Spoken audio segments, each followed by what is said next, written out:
6 പതിറ്റാണ്ടോളം തെക്കേ ഇന്ത്യൻ ചലച്ചിത്ര ഗാനരംഗത്ത് നിറഞ്ഞ സ്വരം ഇനിയില്ല. മലയാളികളുടെ ഭാവഗായകൻ പി ജയചന്ദ്രൻ അന്തരിച്ചു. 80-ാം വയസ്സിലായിരുന്നു വിയോഗം. വാർദ്ധക്യ സഹജമായ അസുഖങ്ങളെ തുടർന്ന് ചികിത്സയിലായിരുന്നു അദ്ദേഹം. വീട്ടിൽ കുഴഞ്ഞു വീഴുകയായിരുന്ന ജയചന്ദ്രനെ തൃശൂർ അമല ആശുപത്രിയിൽ പ്രവേശിപ്പിച്ചെങ്കിലും അന്ത്യം സംഭവിച്ചു.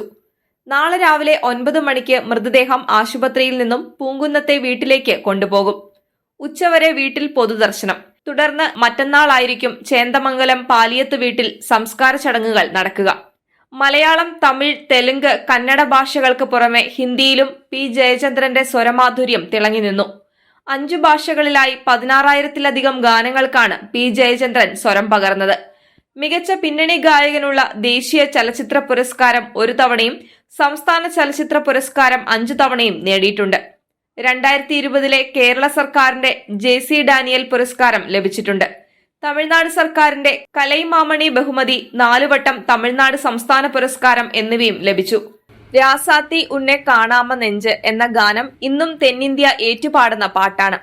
ഇളയരാജ ജയചന്ദ്രൻ കൂട്ടുകെട്ടിൽ പിറന്ന ഈ ഗാനം തമിഴ് ജനതയുടെ ആത്മാവിനോട് അത്രമാത്രം ഇഴുകിച്ചേർന്ന് നിൽക്കുന്നതാണ്.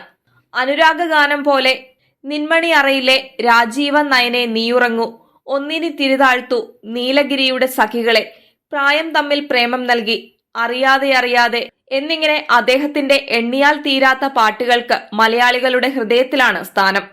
1944 മാർച്ച് 3-ന് എറണാകുളത്തെ രവിപുരത്താണ് പി ജയചന്ദ്രൻ ജനിച്ചത്. പിന്നീട് ഇരിങ്ങാലക്കുടയിലേക്ക് താമസം മാറ്റി. വിദ്യാഭ്യാസം ഇവിടെയായിരുന്നു. ഗായകൻ യേശുദാസിന്റെ സുഹൃത്തായിരുന്ന ജ്യേഷ്ഠൻ സുധാകരൻ വഴിയാണ് ജയചന്ദ്രൻ ചലച്ചിത്ര പിന്നണി ഗാനരംഗത്തേക്ക് കടന്നുവന്നത്.